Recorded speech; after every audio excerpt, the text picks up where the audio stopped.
Good evening, everyone. Terry Schintz here from the News 1130 Morning Show, joined by Renouf from News 1130 Afternoons, one of our afternoon anchors, looking at some of the biggest stories of the year. And Rhea, obviously there is one big story of the year, the COVID pandemic. Absolutely. And, BC was no exception to the COVID-19 pandemic. We started to see cases in late January here in the province, and that all escalated. We had a number of people get sick in long-term care homes, and then we started to see the ramping up of the response to COVID in BC, with Dr. Bonnie Henry leading a number of press conferences throughout the months to come. There's been dramatic changes in our society and in the things that we're doing here in British Columbia to do the best that we can to try and slow down and prevent the transmission of this infection in our communities, in our families, and in our province. It was an almost surreal experience when the pandemic really started to take hold in early March, turning point for a lot of people and a lot of organizations.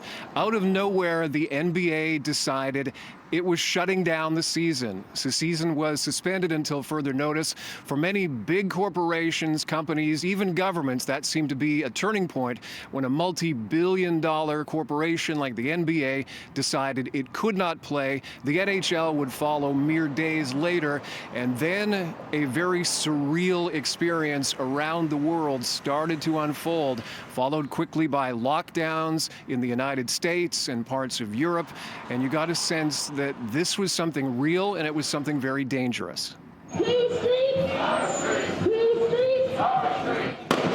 Another huge story that erupted from the United States this year, but had an impact on us here in Vancouver and right around the world. The death of George Floyd after a very violent encounter with a police officer in late May. The police officer kneeling on the man's neck, and he would not survive.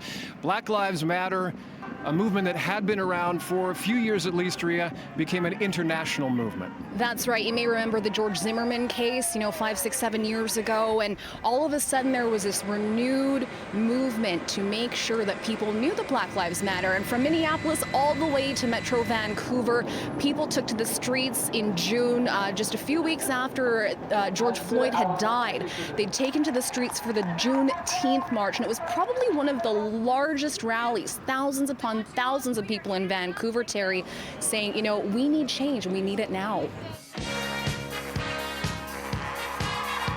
The U.S. election this year was unlike any other, at least since I've been alive. Just seeing the rallying all across America, a lot of people speaking up and talking about, you have to vote, you have to vote. The people of this nation have spoken. They've delivered us a clear victory. Frankly, we did win this election.